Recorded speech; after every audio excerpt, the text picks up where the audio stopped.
വാർത്തയുടെ വിശദാംശങ്ങൾ ആണ് വി അരുൺ നൽകിയത്. എന്തായാലും വൻകിട നിർമ്മാണ പ്രവർത്തികൾ ഉൾപ്പെടെ തിരുവനന്തപുരം നഗരത്തിൽ നടക്കുന്നുണ്ട് എന്നത് വസ്തുതയാണ്. വൻകിട കയ്യേറ്റക്കാരെ അടക്കം തൊടാൻ ഭരണകൂടങ്ങൾക്ക് ഭയമാണ് എന്ന സൂചനകൾ കൂടി അല്ലെങ്കിൽ എന്ന പ്രതികരണങ്ങൾ കൂടിയാണ് പുറത്തു വന്നത്. അതുകൊണ്ടാണ് ഓപ്പറേഷൻ അനന്തയൊക്കെ നിലച്ചുപോയത്. അവിടെ സ്റ്റേ വാങ്ങാൻ ശേഷിയുള്ളവർ ആണ് ഈ വ്യാപാരികളെങ്കിൽ അത് വെക്കേറ്റ് ചെയ്യിപ്പിക്കാൻ ഭരണകൂടത്തിന് സാധിക്കാതെ പോകുന്നു എന്ന വിമർശനം കൂടിയാണ് ഉയരുന്നത്. വി രാജേഷ് ഇപ്പോൾ BJP നേതാവ് ടെലിഫോൺ ലൈനിലുണ്ട്. ശ്രീ വി രാജേഷ്, ഈ ആമിഴഞ്ചാൻ തോട് അവിടുത്തെ മാലിന്യം എന്നത് ഈ മാധ്യമപ്രവർത്തകരെ സംബന്ധിച്ചിടത്തോളം ഒരു പുതുമയുമുള്ള ഒന്നല്ല. ഇടവേളകളിൽ ഓരോ മഴക്കാലത്തും ആ തോടിൻ്റെ ദൃശ്യങ്ങൾ എല്ലാ മാധ്യമങ്ങളും, പ്രത്യേകിച്ച് ദൃശ്യമാധ്യമങ്ങൾ തുടർച്ചയായി പ്രേക്ഷകരെ കാണിക്കുന്നതാണ്. അത് എത്രത്തോളം മലിനമാണ് എന്നത് കാണിക്കുന്നതാണ്. അതിനിടയിലാണ് ഇപ്പോൾ ഒരു മരണം കൂടി സംഭവിച്ചിട്ടുള്ളത്. ഇതൊക്കെ പ്രതീക്ഷിച്ചിരുന്ന അല്ലെങ്കിൽ പ്രതീക്ഷിക്കാവുന്ന ഒന്ന് തന്നെയാണ് ഏതൊരു ഭരണകൂടത്തിനും. ഇപ്പോൾ ഇങ്ങനെയൊരു മരണം സംഭവിക്കുമ്പോഴും പരസ്പരം പഴിചാരുന്ന സാഹചര്യമാണ് ഉണ്ടാകുന്നത്. ആരാണ് ഇതിന്റെ ഉത്തരവാദികൾ എന്നാണ് താങ്കൾ മനസ്സിലാക്കുന്നത്?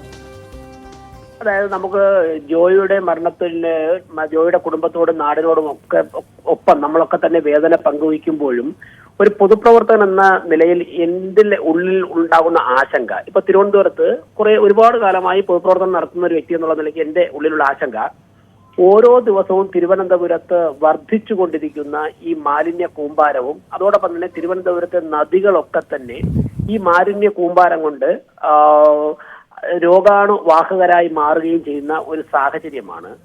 മറ്റൊന്ന്, ഇപ്പോ ഈ നദികളിലൊക്കെ നമ്മൾ തമ്പാനൂരിൽ കണ്ടതിനേക്കാൾ അപ്പുറം പൊക്കത്തിലാണ് ഇപ്പൊ കരിക്ക ഭാഗം എടുക്കട്ടെ, അല്ലെങ്കിൽ പഴവങ്ങാടി എടുക്കട്ടെ, തിരുവല്ലം എടുക്കട്ടെ, ഇവിടെയൊക്കെ മാലിന്യം അടിഞ്ഞുകൂടിയിരിക്കുന്നു. ഇതിന്റെയൊക്കെ കരയിലൂടെ കൊച്ചു കുട്ടികൾ സ്കൂളിൽ പോയിട്ടൊക്കെ തന്നെ കൈവരിയില്ലാത്ത കനാലിന്റെ കരയിലൂടെ യാത്ര ചെയ്യുകയാണ്.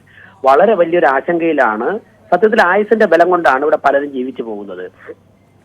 പ്രശ്നം ഞാൻ പറയുന്നത് രാഷ്ട്രീയ വാദഗതികളോ അല്ലെങ്കിൽ പരാമർശങ്ങൾക്കൊക്കെ അപ്പുറം ആത്യന്തികമായി ഒരു നാടിന്റെ പ്രശ്നം എന്നുള്ള നിലയ്ക്ക് നമ്മൾ ഒരുമിച്ച് നിന്നുകൊണ്ട് ഈ പ്രശ്നം പരിഹരിക്കണം എന്നുള്ളതിൽ യാതൊരു സംശയവുമില്ല.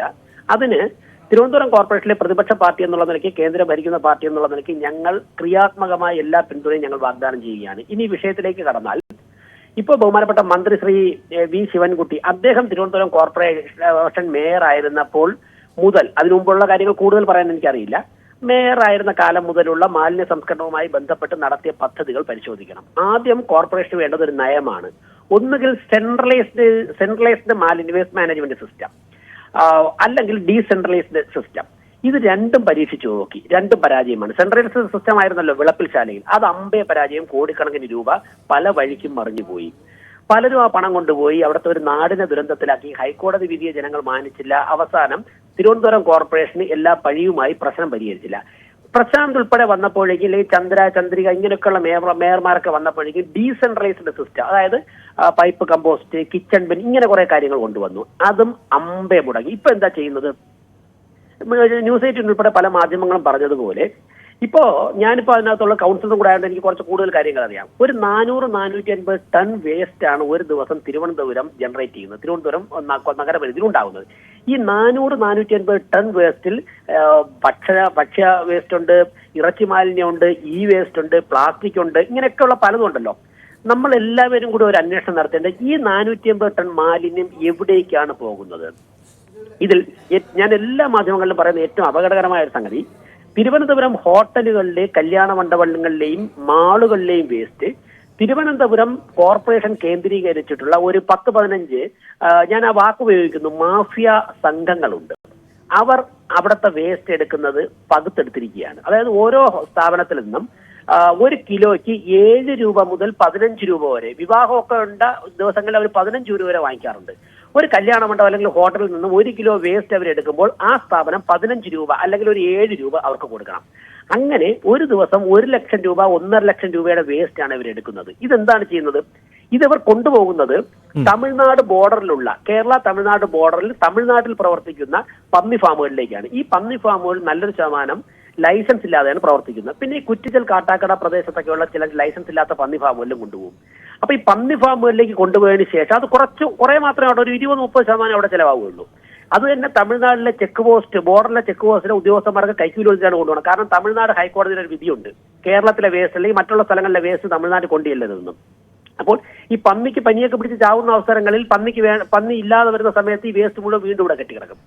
പന്നി ഫാമിൽ കൊടുത്തതിന് ശേഷമുള്ള ബാക്കിയുള്ള വേസ്റ്റ് എന്താണെന്ന് ചെയ്യുന്നത്, ഈ മാഫിയ സംഘങ്ങൾ ചാക്കുകളിൽ കെട്ടും. ചാക്കുകളിലും പ്ലാസ്റ്റിക് ബാഗുകളിലും കെട്ടിയിട്ട് ഇപ്പൊ ഇന്ന് ആമേഴ തോടിലിടുമെന്നുണ്ടെങ്കിൽ നാളെ പാർവതി പുത്തനാറിടും, മറ്റന്നാൾ പട്ടം തോടിലിടും, അതിന്റെ പിറ്റേന്ന് ഉള്ളൂർ തോളിലിടും. അടുത്ത ആഴ്ച ഒന്ന് റൊട്ടേറ്റ് ചെയ്ത് വരുമ്പോഴേക്കും ഇതൊക്കെ താഴോട്ടം ഒലിച്ചു പോകും. ഈ ചാക്ക് കെട്ടാണ് നമ്മൾ നിങ്ങളുടെ വിഷ്വൽസിൽ കാണുന്നത്. ഈ ചാക്ക് കെട്ട് തുറന്ന് പരിശോധിച്ച് നോക്കിയോ, ഹോട്ടൽ വേസ്റ്റ് ഉണ്ട്. ഞാൻ കഴിഞ്ഞ ദിവസം തമ്പാനൂരിലുള്ള ഒരു ഓട്ടോറിക്ഷ തൊഴിലാളിയായിട്ട് സംസാരിച്ചപ്പോൾ, അല്ല, താങ്കൾ ഈ പറയുന്നത് പോലെ ഇത്തരം നടപടികൾ നടക്കുന്നുണ്ട് എങ്കിൽ അത് തടയാനുള്ള നടപടികളല്ലേ ഭരണകൂടത്തിന്റെ ഭാഗത്ത് നിന്നുണ്ടാകേണ്ടത്? താങ്കൾ ഉൾപ്പെടെ ഇതൊക്കെ ശ്രദ്ധയിൽപ്പെടുത്തിയിട്ടുണ്ടോ ഇതിനു മുമ്പ്? നിങ്ങൾ കണക്കെടുത്ത് നോക്ക്. കഴിഞ്ഞ 2020 ഈ കോർപ്പറേഷൻ ഭരണസമിതി അധികാരത്തിൽ വന്നതിന് ശേഷം, ആര്യ രാജ്യത്തിന്റെ മേയറായതിനു ശേഷം ഏറ്റവും ചുരുങ്ങിയത് ഒരു 15 മുതൽ 20 തവണ ഞങ്ങൾ ഇടപെട്ട്, ഞങ്ങൾക്കിപ്പോ ജനങ്ങൾ 35 കൗൺസിലർമാരെ തന്നതുകൊണ്ട് 3-1 കൊണ്ട് ഞങ്ങൾക്ക് തന്നെ കൗൺസിൽ വിളിക്കാനുള്ള റൈറ്റ് ഉണ്ട്.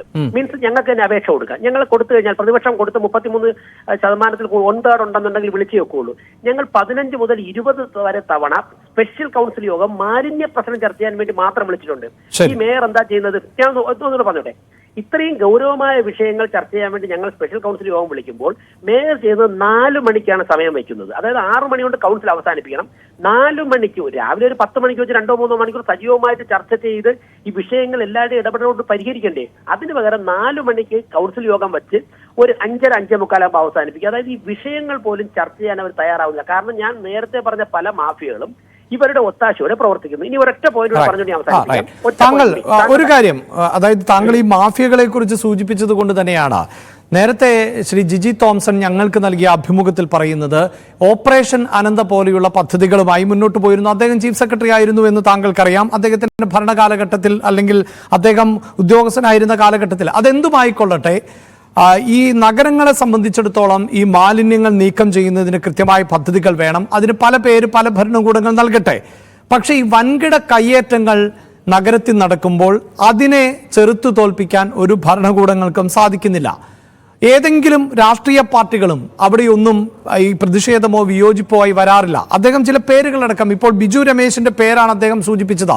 ബിജു രമേശ് എന്നത് ഒരു വ്യാപാരിയാണ്. അദ്ദേഹം രാഷ്ട്രീയത്തിൽ സജീവമാണ്. അദ്ദേഹത്തിന്റെ കുടുംബ ബന്ധങ്ങൾ, അടൂർ പ്രകാശിനെ പോലെയുള്ള രാഷ്ട്രീയ നേതാക്കളുമായി ബന്ധങ്ങളുണ്ട്. അതൊക്കെ അവിടെ നിൽക്കട്ടെ. പക്ഷേ അദ്ദേഹം തെറ്റായി അല്ലെങ്കിൽ കയ്യേറ്റം നടത്തിയിട്ടുണ്ട് എങ്കിൽ, ഈ സ്വാഭാവികമായ നീരൊഴുക്കിനെ ബാധിക്കുന്ന തരത്തിൽ നിർമ്മാണ പ്രവർത്തികൾ നടത്തിയിട്ടുണ്ടെങ്കിൽ അത് ഏത് രാഷ്ട്രീയ സ്വാധീനം, ഏത് രാഷ്ട്രീയ പാർട്ടിയുമായി ബന്ധമെന്നൊന്നും നോക്കേണ്ടതില്ല, എതിർക്കപ്പെടേണ്ടതാണ്.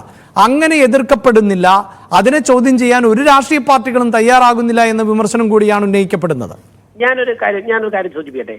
നമ്മുടെ തിരുവനന്തപുരത്തുള്ള മന്ത്രി ബഹുമാനപ്പെട്ട ശ്രീ വി ശിവൻകുട്ടിയെ, അദ്ദേഹത്തോട് മാധ്യമങ്ങൾ ഓപ്പറേഷൻ അനന്തയെ കുറിച്ച് ഇപ്പോ തമ്പാനൂർ ചോദിച്ചപ്പോൾ അദ്ദേഹം എന്ത് മറുപടിയാ പറഞ്ഞത്? അദ്ദേഹം പറഞ്ഞ മറുപടി അതൊക്കെ അവസാനിച്ചില്ലേ, അതൊക്കെ കഴിഞ്ഞില്ലേ എന്ന് പറഞ്ഞിട്ട് ഈ ഗവൺമെന്റ് അത് അടച്ചു പൂട്ടിയ ഒരു അർത്ഥത്തിലാണ് അദ്ദേഹം സംസാരിച്ചത്. ഞാൻ ചോദിക്കട്ടെ, ഒരു നാട് മുഴുവനും തന്നെ ഒരു സുപ്രീം കോടതി സ്റ്റേയുടെ മുൻപിൽ, ഒരു അന്യായമായി നേടിയെടുത്തൊരു സ്റ്റേയുടെ മുൻപിൽ ഒരു നാട് മുഴുവനും വിറങ്ങലിച്ച് നിൽക്കുമ്പോഴേക്കും അവിടെ ഒരു ഭരണകൂടം ജനത്തിന് ബാധ്യതയായി മാറുകയില്ലേ?